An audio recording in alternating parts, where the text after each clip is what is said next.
Good morning, Har Har Mahadev. સ્વાગત છે મારા ન્યૂ બ્લોગમાં. તો ગાય જુઓ, આજે તારીખ થઈ 21/7/2024 અને 11:35 મેં બ્લોગ સ્ટાર્ટ કર્યો અને ગરમી તો બાપા ભૂક્કા કાઢે એવી ગરમી છે. રાતે અમારા ગઈ રાતે 20 તારીખે લાઇટ જતી રહી હતી. તે હેરાન થઈ ગયા. પહેલાં અમારી સોસાયટીની લાઇટ જઈ, પછી ગોમની આખા ગોમમાં લાઇટ બંધ કરવી પડી.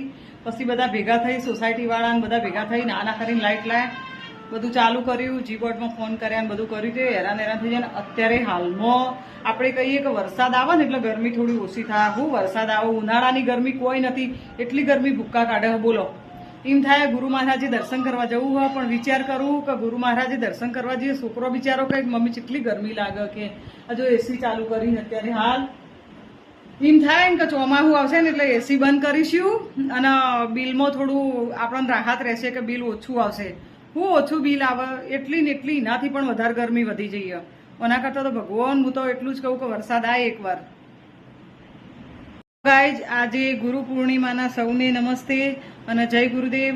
તો જુઓ, મેં શાક બનાવી દીધું, લોટ બોધીને મૂક્યો, નાવા ધોવાનું પતી ગયું, કચરા પોતા પણ પતી ગયા. હવે ગુરુ મહારાજે દર્શન કરવા. તમે પણ મારા હંગાત ગુરુ મહારાજના દર્શન કરો. હું કયા ગુરુ મહારાજે દર્શન કરવા જવું, દર સાલ હું જવું જ છું. તમે બ્લોગમાં કદાચ જોયું છે અને આજ પણ તમે જોજો હું કયા ગુરુ મહારાજે દર્શન કરું. તો ગાઈઝ, સાક્ષાત ગુરુ મહારાજ,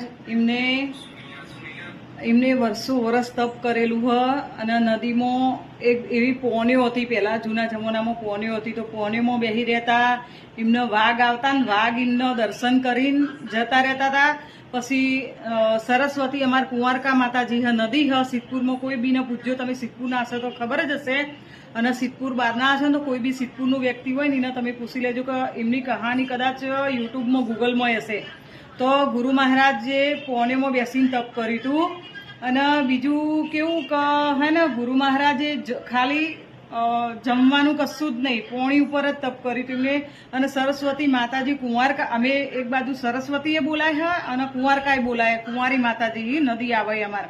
તે નદી કોઠે બેસતા ને તપ કરવા માટે. તો ચોમાસામાં તો કેટલી નદી આવે, બહુ પહેલાં તો ભયંકર નદીઓ આવતી.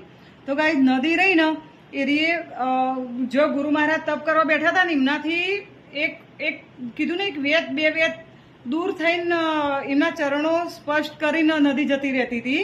એવું હતી, એવી કહાની છે ગુરુ મહારાજના. આજ એમના જૂના ફોટા, પહેલાંના બધા ફોટા છે ને, હું તમને તો બતાવું. અને તમે પણ અમારા હંગાત ગુરુ મહારાજના દર્શન કરો. તમે જો ઘેર બેઠા દર્શન કરવા માંગતા હોય તો ગુરુ મહારાજના દર્શન તમે જરૂરથી કરજો.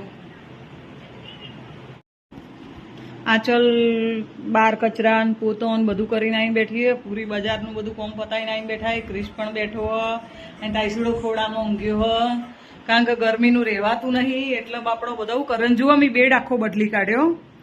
હોમમાં આપણે હું બતાવું અહીંથી. જુઓ, હવે આ દરવાજો ખોલી, આપણે આ દરવાજો ખોલીને અંદર આવીએ ને એટલે ઓય સામે બેડ હતો બારીના જોડે, બરોબર. એટલે અને આ બાજુ હતી તિજોરી. તે અમે તિજોરી લઈ ગયા બીજી જગ્યાએ અને આ બેડ બદલી કાઢ્યો. જો આ રીતે, અને કેટલી બધી જગ્યા લાગવા મળી. જુઓ, આમાં ખુરશી મેલી છે, એક ખાટલો હોય આવી જાય અને એક ખાટલો હોય આવી જાય, બરોબર. અને પથારીઓ કરી હોય ને તો ઘણો ખરો મહેમાન પણ હોય પણ આવી જાય, કારણ કે આ સોડીઓનો લગ્ન છે ને એટલા માટે મેં કીધું આપણે આ બધું વસ્તુ અમુક હટાવી લેવી. સારી જગ્યા જેટલી હોય, વધારે જગ્યા થાય ને એટલું મહેમાનને બે હતફ આવે. અને અમારા ઘરનો ને કોઈક બે મહેમાન આવું ને તો મારે ઊંઘાડવાનું વખા પડતા હતા, કારણ કે એસીમાં બધો અત્યારે ગરમીમાં કોઈ બી આવ્યું હોય, 2 દાડા રોકાવા મહેમાન આવ્યું હોય તો હું એ જગ્યાએ ઊંઘાડું એવું થતું. આખો બેડ રહ્યો ને આખો રૂમ રોકી કાઢતો હતો. એટલે પછી મેં એક બાજુ ખૂણામાં લઈ જઈ અને બધી સગવડ થઈ જઈ. જુઓ, ખાવા બેસીએ ને તો ઘણી ખરી જગ્યા થઈ જઈએ. બતાવું, જો કેટલી બધી જગ્યા લાગે. જુઓ, લાગે ને, જો બધી. તો ગાઈઝ, હું તમને એક વસ્તુ બતાવું. ટાઈસુડાનું ઊંઘ જેવી જોરદાર આવો હો. હવારમાં બતાવું હું. જો રૂમાલ પગમાં લીધો હો, આ બાજુ કપડો વાળવાનો પડે ને તે બાજુમાં અહીંયા એવી ખબર પડી જાય કે મમ્મી વિડીયો લે તો ઓફ ઉઘડી જાય હો. પછી આવી રીતે જ એને ઊંઘવાની ટેવ જ આવી, ઊંઘવાની ટેવ હો. ઉપર પંખો ચાલુ હ, આ બાજુ એસી ચાલુ હ. એ ઊંઘે ને એટલે મને એના ઉપર એટલું હેત આવી જાય ને, બહુ હેત આવી જાય આવી ઊંઘમાં જોઈને. તો હમોરે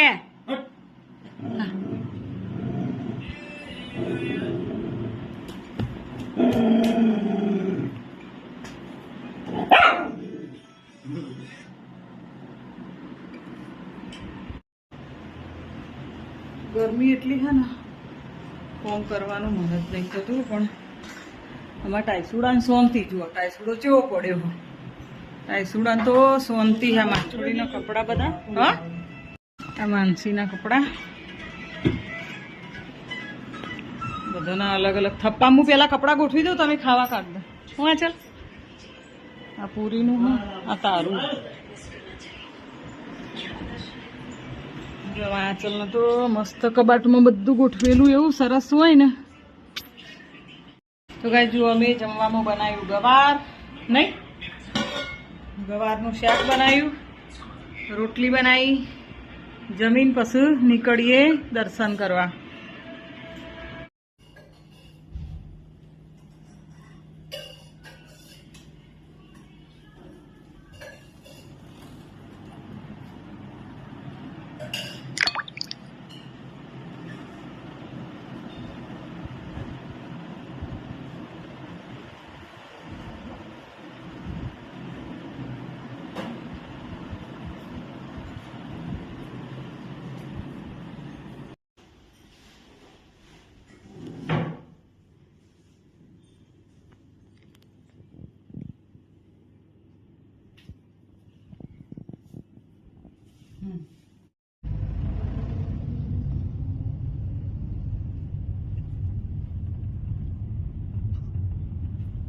કૃષ્ણ થાકજી. તો ગાય જુઓ, અમે ગુરુ મહારાજે દર્શન કરવા માટે નીકળી ગયા છીએ. અને આ પ્રશ્નો ચાદર લીધી છે ગુરુ મહારાજ માટે, ચાદર ઉઠાડવાની. હું ક્રિશ અને પૂરી એટલા જણો જઈએ. આપણે દર્શન કરીએ તો ગુરુ મહારાજના. જોઈ તો બધા બે બકરામ જઈ મળી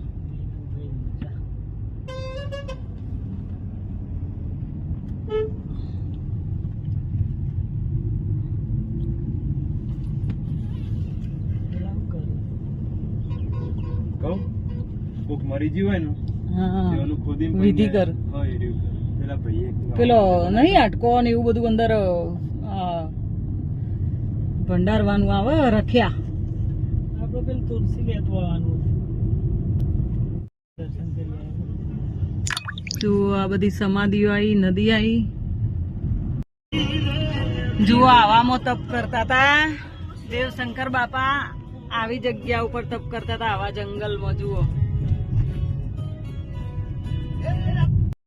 જવા દો ગાડી. જો ગાઈસ દેખાય છે એટલી પબ્લિક દર્શન કરવા આવે એમનો. આ બોર્ડ દેખાય, પહોંચી લેજો બોર્ડ. જો ગાડીઓ આવી જાય ને. પદરા કેટલા બધા છે ઝાડ ઉપર. જુઓ ઉપર એ જલસા છે ને અમને તો.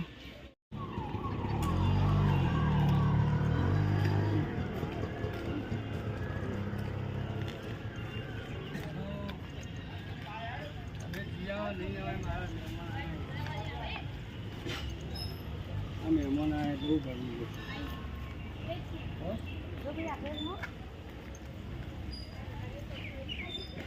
મમ્મી.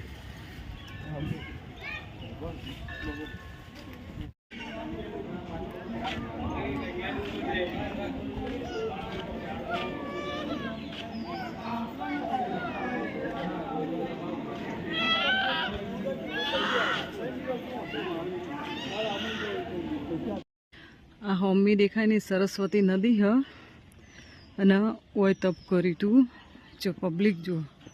અને આ તો એટલું મસ્ત અંદર બગીચો, બધી જાતના ઝાડ, પછી આ ઓબા બહુ બધા કેરીઓ માટેના.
તો વાંધો નહીં, ખોલી નાખો પેજ.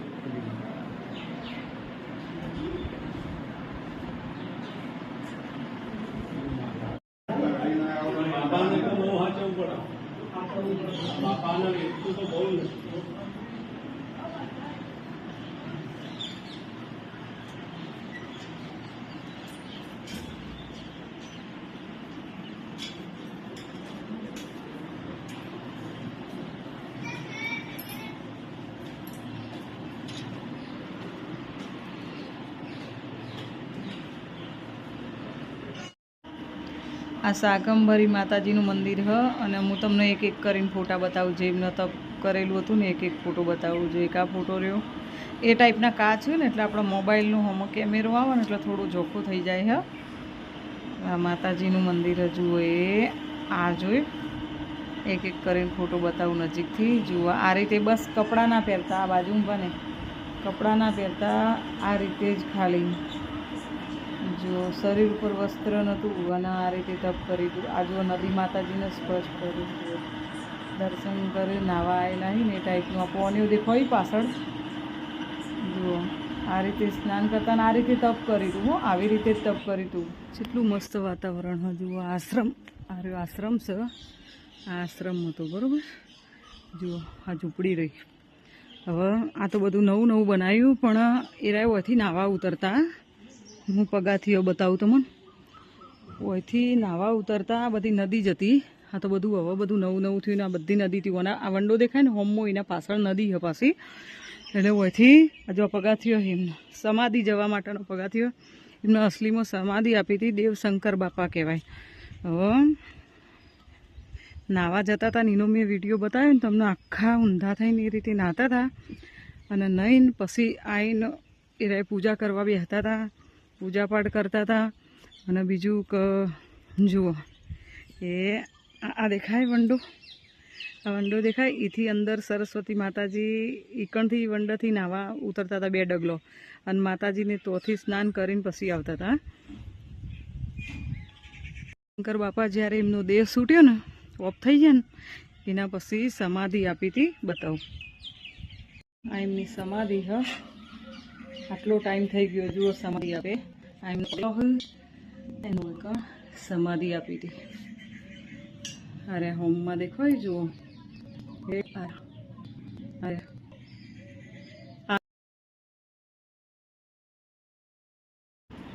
તો ગાઈસ હવે બસ દર્શન થઈ ગયા ને હવે અમે જઈએ ઘેર. થોડું પાણી પી લઈએ, તરસ લાગી હતી.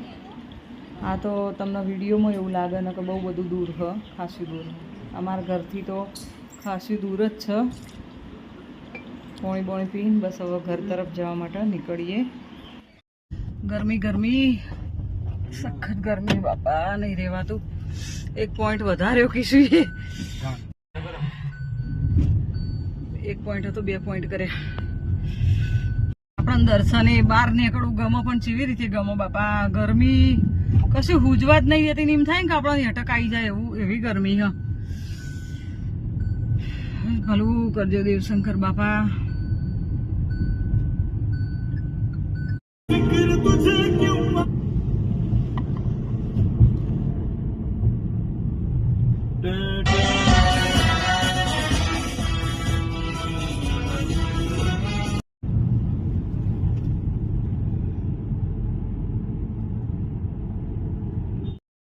આપણે ટાઈસુને મળીએ ઘેર જઈને. બસ હવે ઘર પોકવા થયા.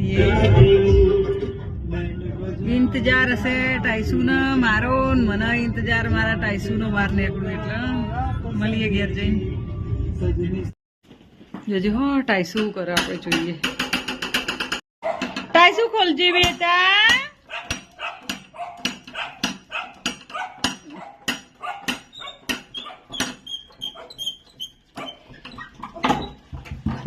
આ મારું દીકરું હું મમ લાવી બેટા તાર માટે મમ લાવી ખોલો ખોલો ખોલો ખોલો મમ લાવી દીકરા મમ લાવી મમ લાવી જો તાર માટે મમ માં સોડીનું મમ કાઢો માંથી હે મહાપ્રસાદ લાવી મહાપ્રસાદ પણ આ વાટકામ તો પોણી હલે બેટા એમ મહાપ્રસાદ તો એમને મેં ખબર ખાઈ જા ના ચાલશે તો ખાઈ જા ઓહો